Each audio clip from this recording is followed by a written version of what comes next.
periférico, sobre todo en el caso de las patologías agudas, donde uno tiene que hacer una intervención terapéutica para que el paciente recupere, ¿no?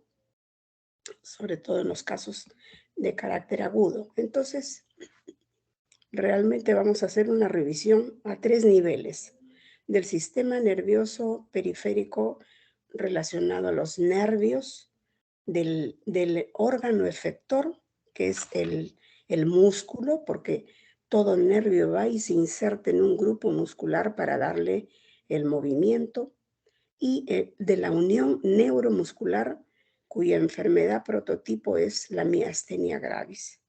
Entonces empezamos por el tema del nervio periférico, donde podríamos decir que las clasificaciones para eh, determinar los tipos de polineuropatías vienen desde el punto de vista etiológico, desde el punto de vista de localización. Entonces hay diferentes ángulos para clasificar la patología del nervio periférico, ¿no?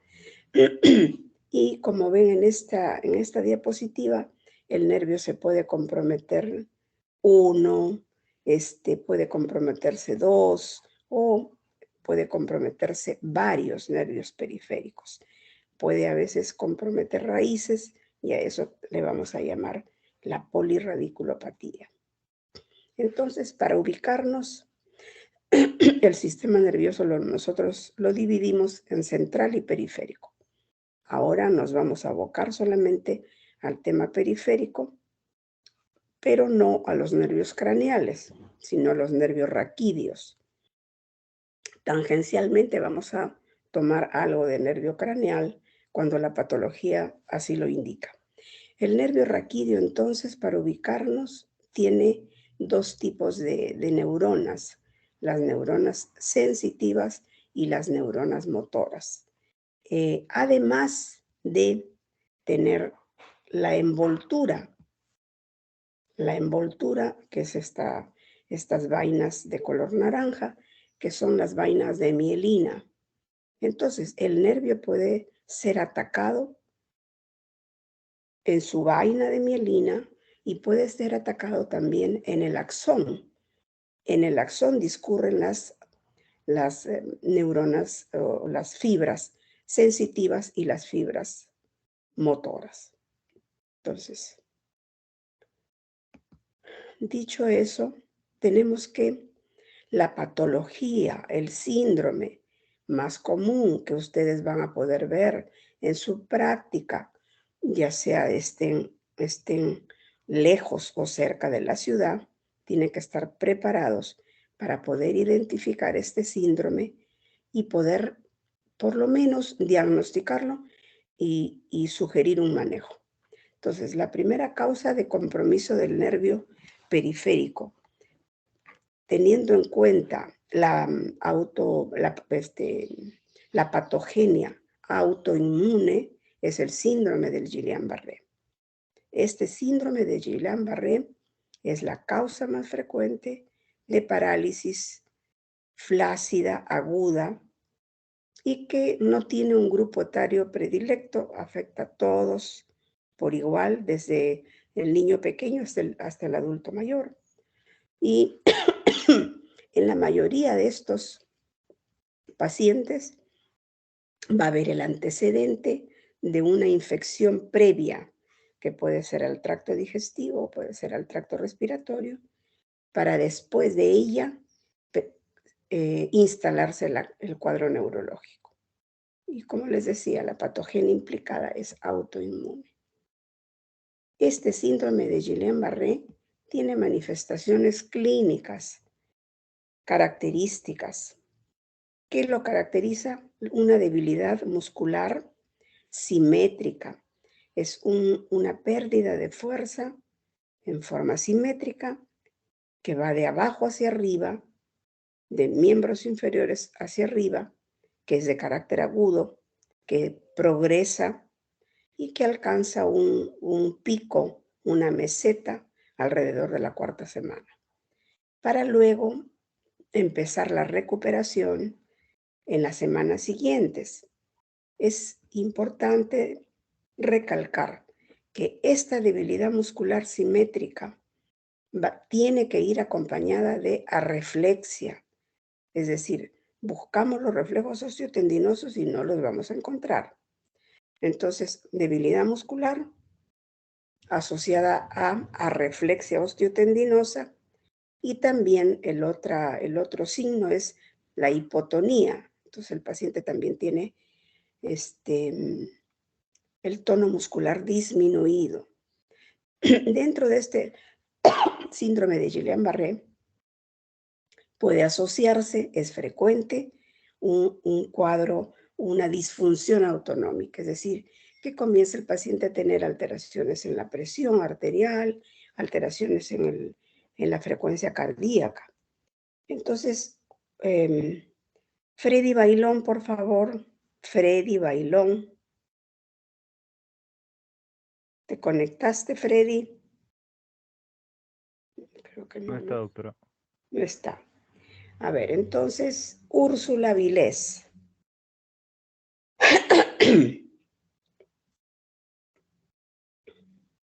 Úrsula Vilés, te quiero hacer una pregunta.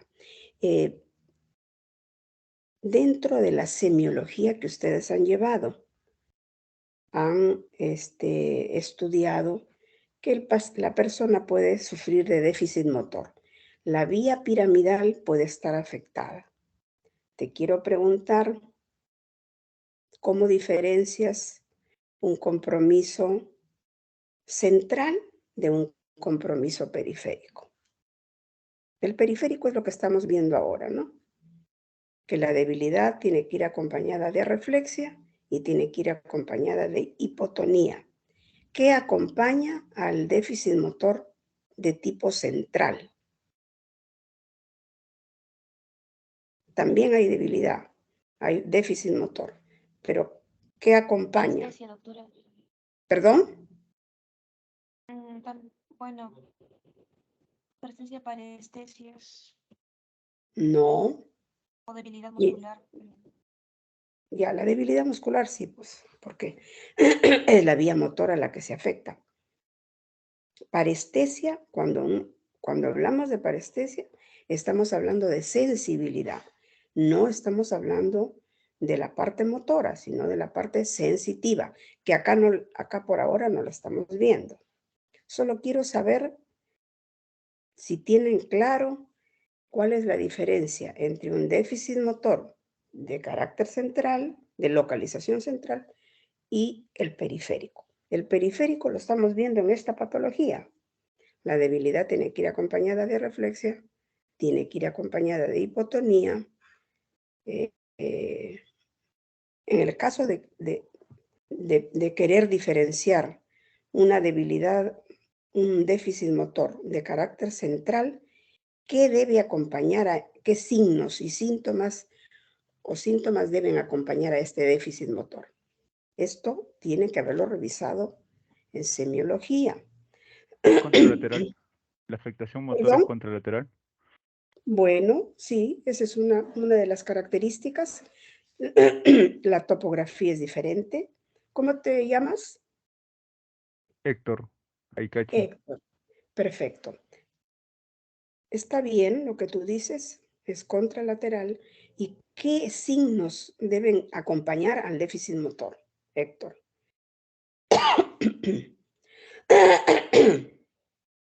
¿Qué hay con relación a los reflejos? Acá hay arreflexia. Hiporreflexia. No, todo lo contrario. Hay hiperreflexia. Hiper.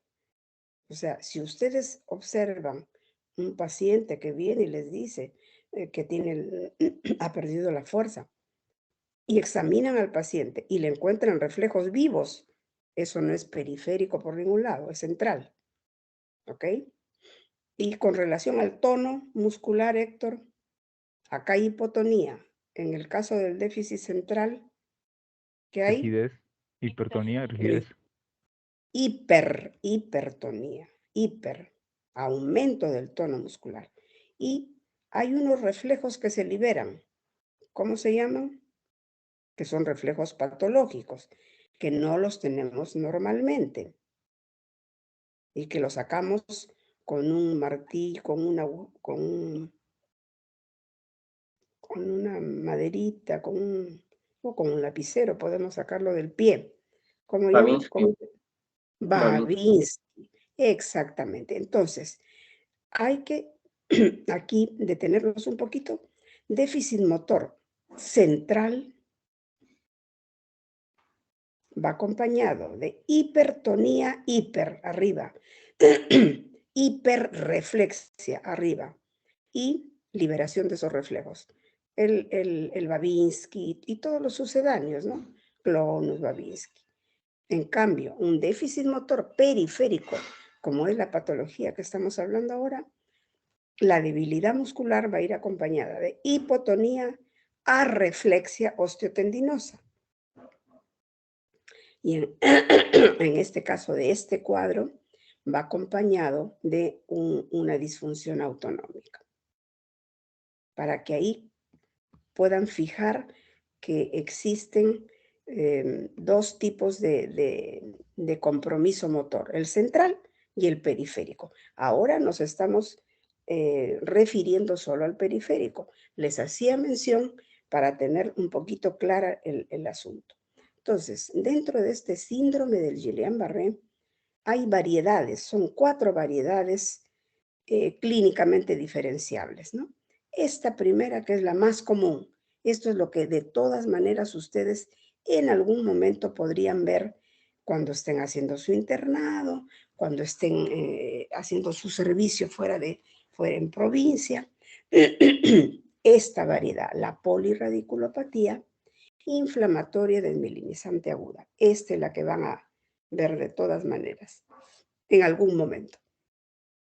En esta patología se instala más o menos en unos días, como indican las diapositivas anteriores, en la mayoría de pacientes, que se calcula un 70%, va a haber antecedente de una infección previa.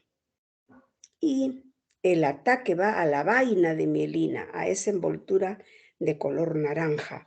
Entonces el proceso autoinmune va dirigido a la vaina, desmieliniza toda y prácticamente el nervio se queda literalmente pelado, sin envoltura de mielina, se queda puro axón. La segunda variedad, que es la neuropatía que ataca al axón, porque esta sí va a la parte sensitiva, va a la parte motora y es axonal. Esta se caracteriza porque es más rápida, se instala más en horas el paciente, por eso dice ahí, inicio fulminante. Fulminante es que la persona amanece bien y a lo largo de las horas se le instala una parálisis grave, muy, muy severa, afecta fibra motora, afecta fibra sensitiva, y en este caso sí, como decía Úrsula, creo, en este caso sí va a haber parestesias, porque va a haber compromiso sensitivo. Y la respuesta autoinmune está dirigida contra el axón, ya no contra la vaina de mielina, sino contra el axón. Tenemos una tercera variedad, que es la variedad puramente axonal. Ataca solamente a las fibras axonales, motoras, perdón, solamente motora. Entonces, toda la clínica, la sintomatología va a ser motora. Esta variedad afecta a niños y ya en esta variedad sí se determinaron anticuerpos contra el Campylobacter jejuni, que llegan a una cantidad de un 76%. Esta neuropatía afecta mayormente niños, se ve en épocas de calor, en épocas de verano. Y la última variedad, que se le llama también variedad encefálica del Guillain-Barré.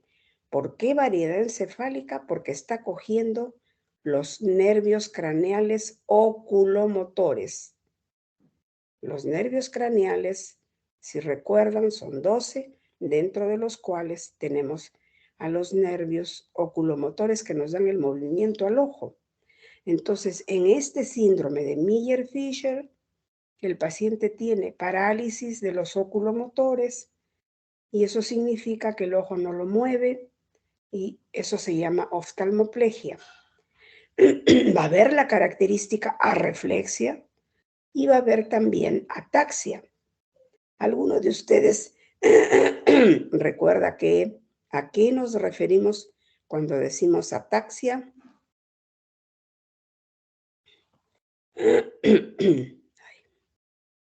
Desequilibrio. Catherine, ¿a qué? A la marcha, al equilibrio. Catherine Cárdenas, a ver si se instaló. Catherine Cárdenas.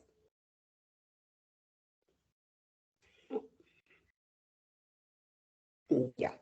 Entonces se refiere a marcha, a equilibrio, porque la ataxia viene a ser, se le define como la incoordinación en la marcha, que puede deberse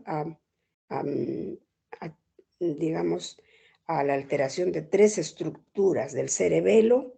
Héctor, ¿no? Sí, doctora. Sí. Como Héctor se ha referido a un tipo de ataxia, la ataxia relacionada con el órgano del equilibrio, pero también hay la ataxia por compromiso de cordones posteriores, que es la ataxia sensitiva, y la otra ataxia que es por problema del oído, de la rama vestibular del auditivo. Esa es la ataxia vestibular. 3 tipos de ataxia hay ahí, ¿no? Bueno, entonces en este caso, el paciente tiene parálisis de los oculomotores, es decir, el ojo no lo moviliza, no lo mueve, puede ver pero no lo mueve, tiene reflexia y tiene ataxia. Igualmente, como en el caso anterior, también se ha determinado que el 90% tienen anticuerpos contra el Campylobacter jejuni, lo que quiere decir que este agente etiológico es el que está involucrado en el tema autoinmune, en el fenómeno autoinmune. Y a raíz de esto también les comento que en los últimos años este síndrome de Guillain-Barré ha aumentado y se ha encontrado también relación con el Campylobacter jejuni. Y entonces, a razón de eso, iba la recomendación de que ustedes deben diagnosticarlo clínicamente, porque estando lejos es bien difícil movilizar a un paciente que está paralizado, traerlo a provincia y traerlo para un manejo acá, ¿no? Entonces deben de estar preparados para por lo menos diagnosticar el primero, que es el más común. Ahora, aparte de la clínica, de que ustedes deben diagnosticarlo en base a signos y síntomas, cuando tengan la presunción de que se trata de esta enfermedad, ustedes tienen que plantearse exámenes a realizar. Y dentro de los exámenes está la punción lumbar, realizar la punción lumbar. Ustedes están pasando ahora por una coyuntura difícil porque todo lo estamos haciendo a través a través del Zoom, de plataformas. Entonces, pero ojalá que esto ya lo superemos y puedan ir ustedes a la práctica, al paciente, porque la punción lumbar hay que realizarla, obviamente puede ser en una emergencia, puede ser en una sala de hospitalización, pero hay que por lo menos revisen cómo hacer una punción lumbar, ¿qué voy a obtener? ¿Para qué voy a hacerle la punción? Entonces, en este caso, ese es un examen, el examen imprescindible, la punción lumbar, para lo cual tienen que saber cómo hacerla, cómo hago yo una punción. Tengo que limpiar, tengo que usar tal cosa, cual cosa. ¿Qué aguja voy a utilizar? Entonces, eso es lo previo. Otra cosa importante es el consentimiento informado. Ustedes tienen que pedir ahora. Estamos pasando otra época diferente a la nuestra. Antes nosotros no pedíamos consentimiento informado y realizábamos la función, pero ahora hay que pedir consentimiento informado. Entonces, con esas dos cuestiones previas, realizan su PL, su punción lumbar. La punción lumbar, con la punción lumbar lo que van a obtener es un líquido, el líquido cefalorraquídeo. En este líquido cefalorraquídeo tienen células, tienen glucosa, tienen cloruros, tienen una serie de elementos que tienen las cantidades en que deben estar. En esta patología del Guillain-Barré, el líquido característico, como dice la diapositiva, es la disociación albúmino-citológica. ¿Qué quiere decir este término? Quiere decir que las proteínas, se refiere al albúmino, la proteína se eleva mucho y citológico célula, la celularidad está normal. A eso se refiere líquido disociado o disociación albúmino-citológica. Entonces, este examen es importante también remarcar que el examen de líquido cefalorraquídeo no hay que apresurarse en hacerlo muy precoz. Muy precoz quiere decir que sea pues en el primero o segundo día de clínica neurológica, no. Hay que esperar un poquito para que la alteración se vea evidenciada. Entonces, líquido con proteínas elevadas, muy elevadas, y celularidad normal. Células normales la tenemos hasta 5 en el líquido cefalorraquídeo, todos los adultos. Los niños tienen un poquito más, pueden llegar a 8, 9, pero el adulto a 5. Entonces, celularidad normal, proteína aumentada. Esa es una de las exámenes que deben realizar al paciente. Que si adquieren un poquito de práctica, sí se puede hacer. Sí, en el adulto sí, en los niños es diferente. Ya requieren sedación. La otra prueba que hay que realizar ya en un gabinete de neurofisiología, en un hospital que tenga, porque esto no lo van a tener, es la evaluación electrofisiológica o neurofisiológica también. ¿En qué va a consistir? Va a consistir en medir la velocidad de conducción del nervio.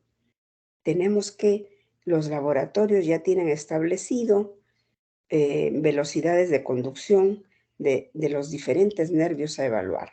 Entonces, esta velocidad de conducción, cuando la vaina de mielina, la primera variedad del Guillain-Barré, está tomada, está destruida, esta velocidad de conducción baja se enlentece en un 60%. Y si eso encontramos, quiere decir que estamos frente a la primera variedad del Guillain-Barré. Después podríamos medir la velocidad de conducción motora, la velocidad de conducción sensitiva y nos aproximamos al diagnóstico. Entonces, solo esos dos exámenes, punción lumbar y evaluación que pueden hacer ustedes, y la evaluación neurofisiológica que ya la tiene que hacer un neurólogo. Entonces, suficiente con que avancen hasta tener el resultado de la PL, de la punción lumbar, y ya definen su diagnóstico. Ya enfocándonos con relación al tratamiento, como este cuadro afecta también a la musculatura respiratoria, hay que prever y tener una UCI lista para derivar al paciente. Hay que estar monitoreando capacidad vital, hay que estar viendo fisioterapia respiratoria lo más temprano, monitoreo de ritmo cardíaco, presión arterial, porque puede haber disfunción autonómica, nutrir adecuadamente y empezar con movilizaciones pasivas lo más temprano posible para procurar que el paciente recupere. Uy, se quedó colgado esto, ya. Entonces, luego de este marco general, donde hay que nutrir al paciente, hay que movilizar, hay que ver la parte respiratoria, ya nos vamos al tratamiento inmunomodulador. Dentro del tratamiento inmunomodulador tenemos dos alternativas, la plasmaféresis y las inmunoglobulinas. Plasmaféresis implica que tiene que un médico especialista en hacer este procedimiento desplazarse a la provincia o al lugar que sea y llevar la máquina, porque es una máquina la que tiene que hacer el recambio. Como dice ahí, es beneficioso en las 2 primeras semanas, pero eso se hace prácticamente en capital, en ciudades, en las ciudades grandes.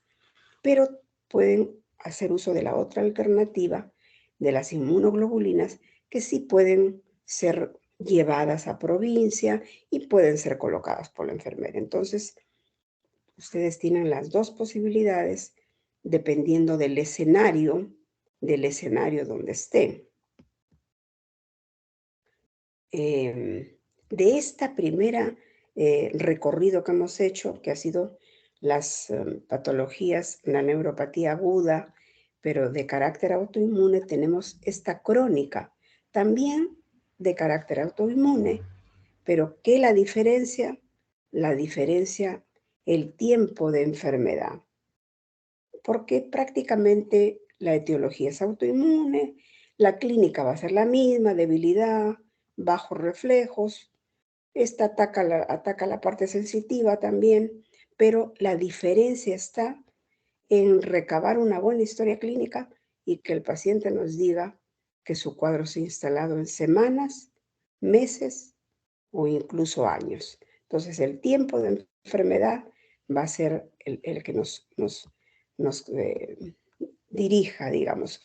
Nos demoramos un poquito en hacer la historia clínica y prácticamente ahí vamos a tener cuáles son las manifestaciones clínicas: debilidad muscular, proximal, distal simétrica, puede haber déficit sensitivo con ataxia. Esa es crónica. Igual realizamos también la punción lumbar para descubrir, para que nos informe si hay la disociación albuminocitológica, pero estos cuadros crónicos ya están en relación con colagenopatías. Entonces hay que pedir otro tipo de exámenes ya si estoy pensando en un cuadro crónico. Buscar VIH, buscar Hodgkin o lupus eritematoso. Y también el manejo va a ser diferente. Si están frente a un cuadro crónico, pues la primera, digamos, posibilidad de tratamiento es con corticoides, ¿no? Que es completamente diferente al cuadro agudo. En segundo término, inmunoglobulinas, y reservamos la plasmaféresis cuando no hay respuesta a las anteriores, ¿no? Este otro grupo de neuropatías son metabólicas adquiridas que ya están en relación con algún compromiso de algún otro órgano. Por ejemplo, riñón. En caso de insuficiencia renal crónica, el paciente puede tener una neuropatía metabólica adquirida. En el caso de compromiso del hígado, también. En el caso del compromiso del hígado va a depender de qué afectación tiene en el hígado, ¿no? Y si es, por ejemplo, una hepatitis viral aguda, el paciente puede tener un síndrome de Guillain-Barré. Si más bien es una hepatitis viral crónica, el paciente puede tener una neuropatía, pero ya por un problema vascular, una vasculopatía. Y si es una cirrosis, el paciente puede tener una neuropatía sensitiva crónica atáxica. También el hipotiroidismo también puede dar un compromiso del nervio periférico y el paciente puede desarrollar una polineuropatía que muchas veces el hipotiroidismo pasa subclínicamente. Hay mucha gente que no sabe que tiene hipotiroidismo y que lo descubre por el compromiso del nervio periférico. Esas son las metabólicas. Sin embargo, la neuropatía metabólica que también van a ver ustedes en algún momento es la diabética. La diabética, ¿por qué? Porque la diabetes es una enfermedad que está cada vez más diagnosticada, hay más diabéticos a nivel mundial y si a esto sumamos el factor de hipertensión, si sumamos la edad, que cada vez hay mayor expectativa de vida, entonces la complicación de la diabetes frecuente es la neuropatía. Pero el paciente diabético puede afectarse de diferente forma. La más común es la polineuropatía simétrica distal o sensitiva o también llamada sensitivo-motora. Cuando hablamos de esta polineuropatía, nos estamos refiriendo al compromiso del nervio periférico en su parte distal, tanto de miembros superiores como de miembros inferiores. Entonces, el paciente lo que va a tener es una disminución de la sensibilidad, tanto superficial como profunda, a nivel de manos y pies. Entonces, a esta neuropatía, comúnmente los neurólogos le llamamos enguante y calcetín. Así le llamamos para referirnos que las manos y los pies están comprometidos. El paciente tiene dolor, parestesias. En este caso sí, hay parestesias, hay dolor, hay déficit motor que va acompañado de reflejos disminuidos. Esa es una de las formas. La otra forma como se afecta el diabético es de su sistema nervioso autonómico y entonces hay un 20 a 40% de diabéticos que pueden tener afectación de su sistema cardiovascular y entonces hacen hipotensiones posturales, hacen infartos de miocardio y alteraciones del tracto gastrointestinal. Pasan por periodos de diarrea, por periodos de estreñimiento y entonces el paciente está haciendo una neuropatía autonómica. Este es menos común, la neuropatía motora proximal, que afecta a uno de los miembros inferiores, va acompañado de dolor lumbar, arreflexia.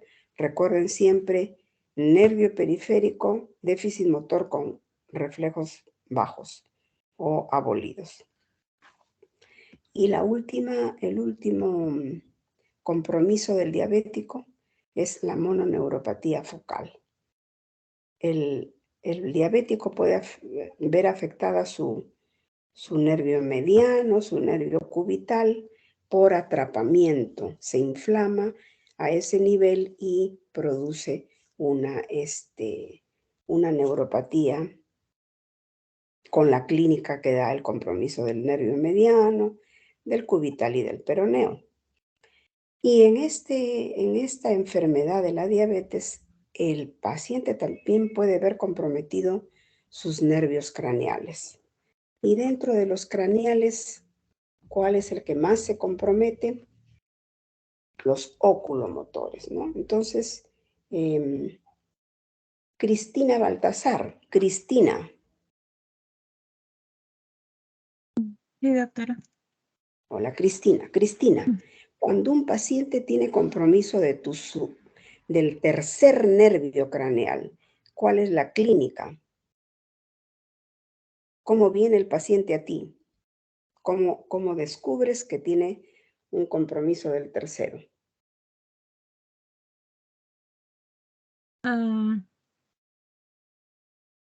Del oculomotor, ¿no? En Hay otras, unas. ¿cuál es la función que realiza el tercer nervio? El tercer nervio se encarga del el movimiento del ah,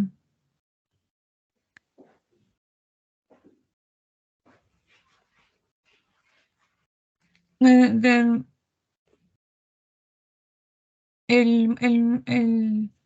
ay, se me fue el nombre. El tamaño de la pupila. Pero antes de pensar en pupila, ¿qué función principal tiene?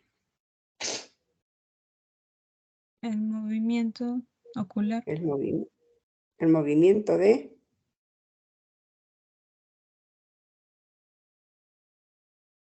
Eso lo tienen que saber ya previamente, porque tienen que ustedes revisar su semiología y su neuroanatomía. Si no, están desubicados. Catherine Cárdenas, Doctora, ¿puedo participar, por favor? Úrsula, Sí, doctora. sí, dime. Los pacientes pues con afectación del tercer nervio craneal generalmente van a venir con caída del párpado, ¿no? Eso se le llama ptosis palpebral. Muy bien. O ¿Qué más? también pueden presentar visión doble. Eso se le llama diplopía. Ujú. O también como ¿no? También pueden como se encarga pues de los movimientos oculares, tanto in- internos, entonces puede presentar estrabismo. Ya, muy bien. Entonces, para fijar, el tercer nervio se encarga de los movimientos hacia adentro del globo ocular, hacia adentro y hacia arriba. Como dice Úrsula, el, el paciente va a venir con ptosis palpebral, va a quejarse de visión doble porque el ojo lo tiene desviado. Y Úrsula, en el caso de que se comprometa el séptimo nervio, ¿cuál es el séptimo nervio, Úrsula? El El facial, doctora. facial, muy bien. Entonces, el Puede paciente, presentar parálisis facial ¿sí? periférica. Muy bien, perfecto, listo. Entonces, muy bien, Úrsula. El paciente que tiene diabetes puede venir por compromiso de ese tercero, por compromiso del sexto también, menos común, y del séptimo nervio. Entonces, no es raro que vengan a la consulta diabéticos que hayan hecho parálisis faciales o que hayan hecho parálisis del tercero, ¿ya? Entonces, esas son las mononeuropatías focales. ¿Qué hacemos con el diabético? Le medimos su velocidad de conducción, sobre todo si tiene la primera variedad, que es la eh, polirradiculoneuropatía, que afecta en guantes y calcetín. Esa, sobre todo, porque clínicamente ya los otros lo diagnosticamos.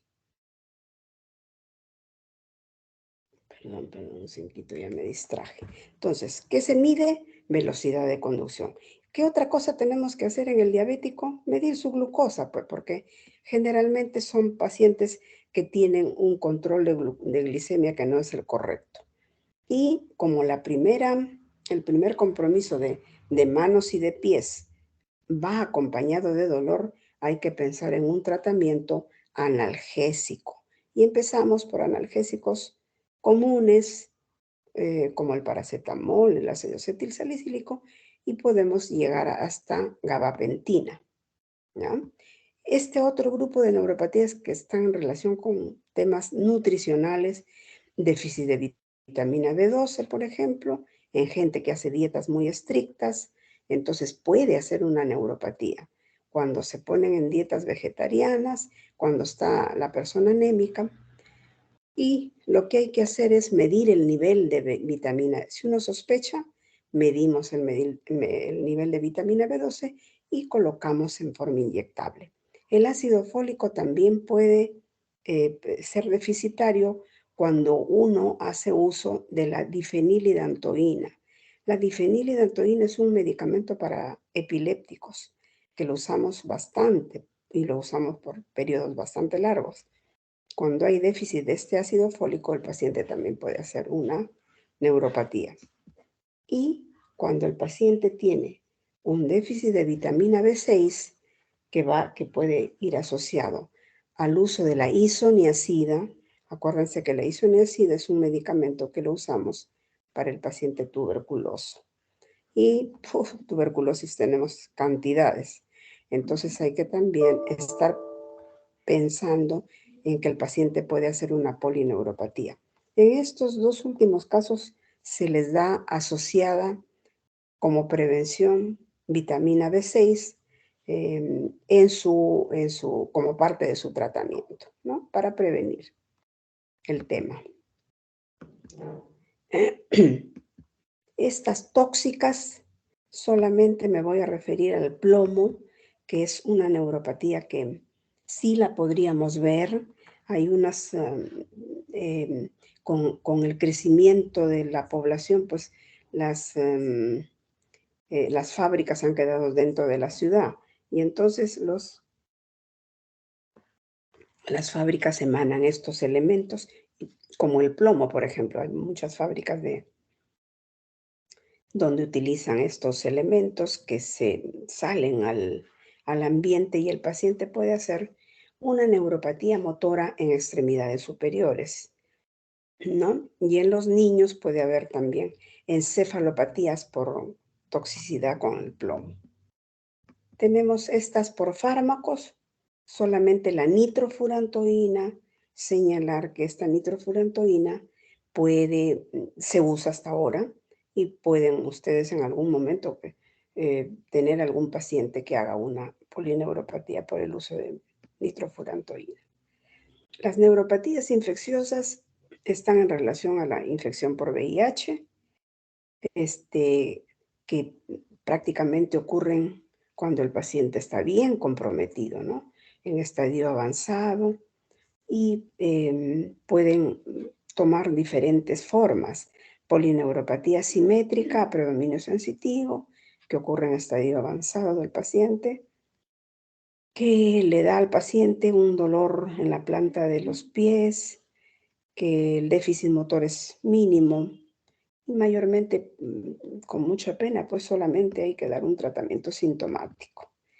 La otra forma es la polirradiculoneuropatía desmielinizante inflamatoria, la primera variedad del Guillain-Barré, que ocurre en fase temprana de la enfermedad. Esta sí ocurre, o en la seroconversión, cuando el paciente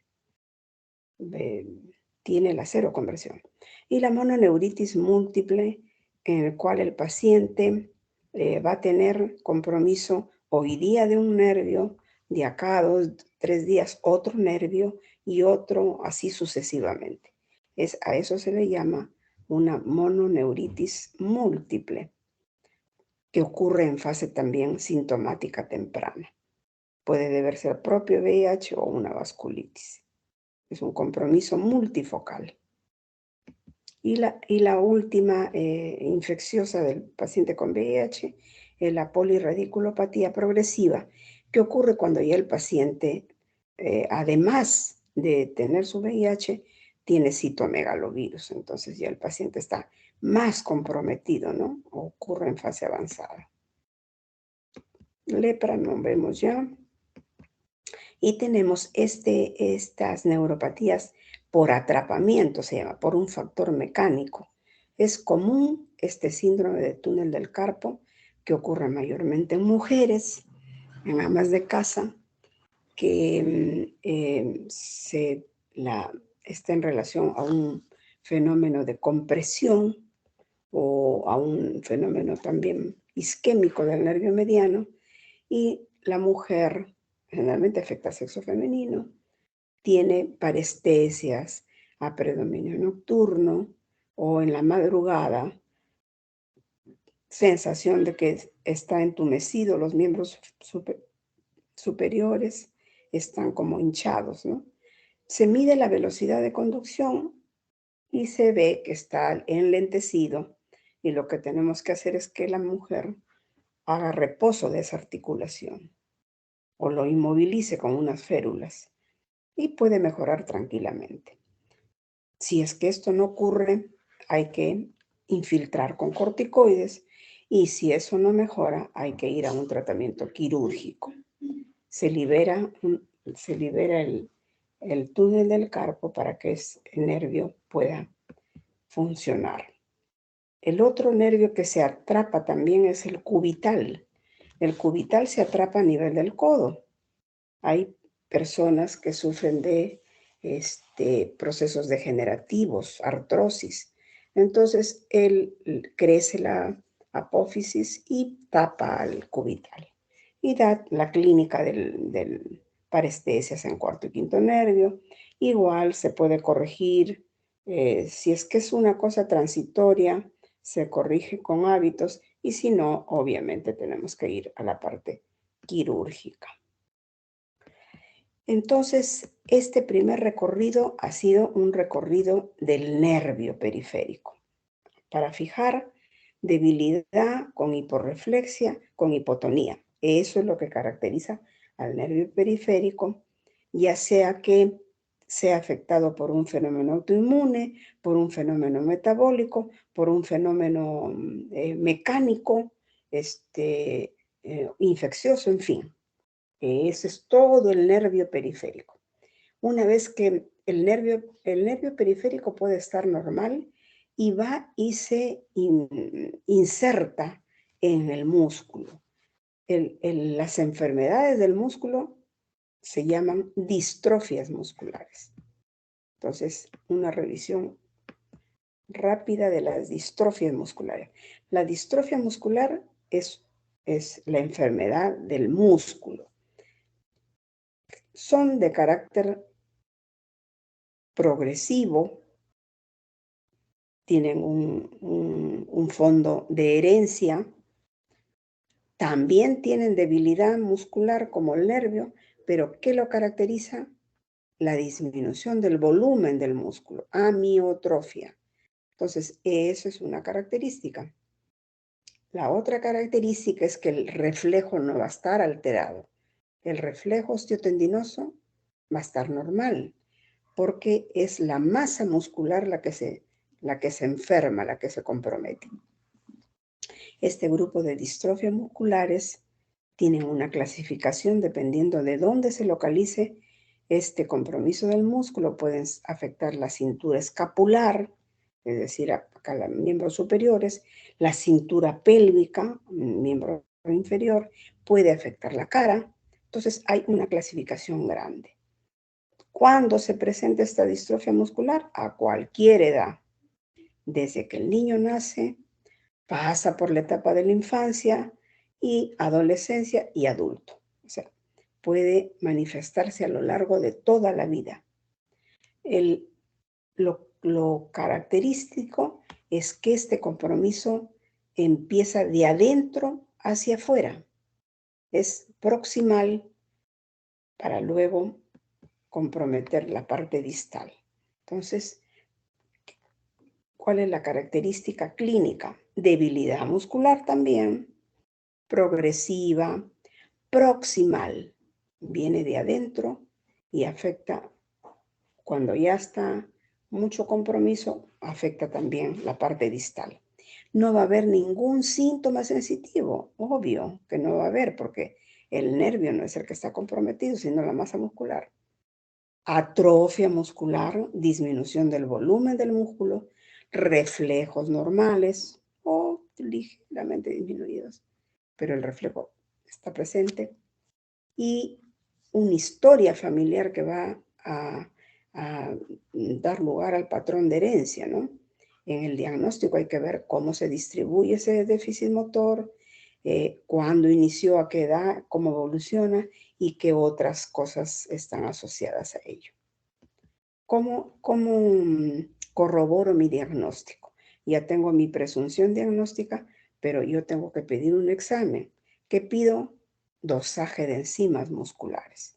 Entonces, que se elevan bastante. Esas enzimas musculares están elevadas. También mido velocidad de conducción, que va a estar normal, obviamente, ¿no? Pero la otra característica es la pérdida de las fibras musculares. Va a haber una reducción de la amplitud del potencial motor de la fibra muscular, que también se evalúa en la parte neurofisiológica. ¿Podemos llegar a biopsia? Sí, muchas veces hay que llegar a la biopsia porque no tenemos el diagnóstico preciso. Hay que hacer estudios genéticos, aquí es básico, y también hay que evaluar la musculatura respiratoria y la cardiovascular, porque a veces también se ve comprometido. No tenemos un diagnóstico, como es lógico. Este es un cuadro genético. No vamos a tener un tratamiento farmacológico, sino más bien un tratamiento multidisciplinario, donde entre el neurólogo, el fisioterapista, el ortopedista, el cirujano. Y solamente está reservado un tratamiento farmacológico si estamos frente a la distrofia muscular de Duchenne. Eso es un cuadro en el que el niño comienza a perder fuerza en la cintura pélvica después de que ha caminado un periodo normal y lo transmite la madre, le pasa el gen anómalo al niño hombre, al hijo hombre, y el niño comienza a perder fuerza en la cintura pélvica después de que ha tenido un periodo de normalidad. A este niño es al que hay que darle corticoide, no para curar la enfermedad, sino para detener un poco la evolución y que el niño pueda tener un periodo de marcha normal, ¿no? De jugar, digamos. Y acabamos con esta enfermedad de la unión neuromuscular, que es la miastenia gravis. Esta es una enfermedad autoinmune que causa también fatiga muscular, debilidad muscular, pero ¿con qué característica? Que el paciente se recuesta y recupera, mejora con el reposo. ¿Qué está alterada? Hay una alteración postsináptica de los receptores de la acetilcolina en esa unión neuromuscular por un fenómeno autoinmune. Entonces, síntomas, fatiga muscular, que puede ser, o debilidad muscular, que puede ser desencadenada por ejercicio, que generalmente es más intensa en la tarde o en la noche. La persona se levanta bien y va perdiendo fuerza a lo largo del día. Afecta a diferente grupo de musculaturas, ¿no? Ocular, vulvar. Hay una generalizada que es la miastenia gravis.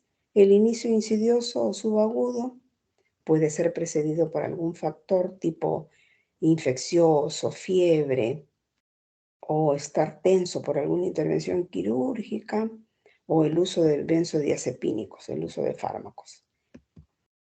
¿Cómo corroboramos el diagnóstico? Lo corroboramos aparte de la clínica con el dosaje de anticuerpos antirreceptores de acetilcolina. Estos anticuerpos se pueden dosar. Son exámenes caros, pero que en miastenia generalizada nos puede ayudar, ¿no? Porque sube a un 85%. Otra prueba que se hace es la del test de hidrofonio, que se inyecta esta sustancia y el paciente recupera la fuerza. Y eso es lo que tenemos que evidenciar. Y en la parte neurofisiológica o electrofisiológica, lo que vamos a ver es una disminución del potencial motor, ¿no? Se estimula repetitivamente al músculo y el músculo va perdiendo fuerza, y va bajando su potencial. Ese es el diagnóstico. ¿Qué otra cosa debemos de ver en un paciente con miastenia? Debemos de evaluar el mediastino, porque se ha visto que pacientes que tienen restos de timo, restos embrionarios de timo o tumores del timo, sacando eso, prácticamente la enfermedad se va. ¿Cómo trato a una miastenia? Si ya el diagnóstico lo tengo, con anticolinesterácicos. Tenemos en nuestro medio la piridostigmina de 60 miligramos, que lo que va a hacer es inhibir a la acetilcolinesterasa para prolongar la acción de la acetilcolina. Cada paciente tiene su dosis propia, no hay una dosis estandarizada, por lo que hay que ir incrementando de manera paulatina. Les decía la timectomía, si es que hay algún tumor o restos de timo, y dejamos inmunosupresores, no lo usamos mayormente, pero los inmunosupresores lo dejamos como última alternativa. Ay, ¿qué hice? Retrocedí, creo.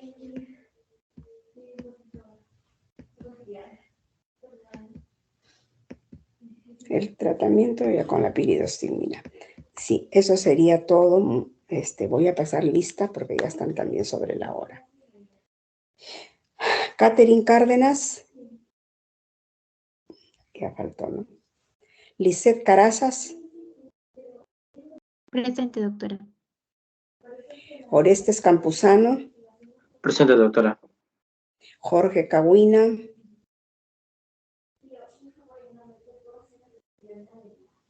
Jorge Cahuina. Presente, doctora. Ya. Presente, doctora. Ya. Alfredo Cabeza. Presente, doctora. Ya, gracias. Diego Becerra. Presente, doctora. Gracias. Daniel Bautista.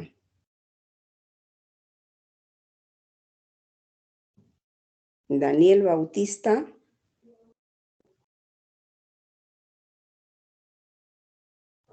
Cristina Baltasar. Presente, doctora. Ya. Freddy Bailón.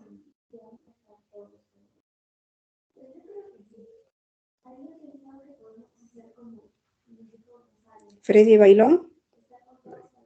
Lucero Vaca. Presente, doctora. Gracias. Héctor Aikachi. Presente, doctora. Gracias. Úrsula Vilés.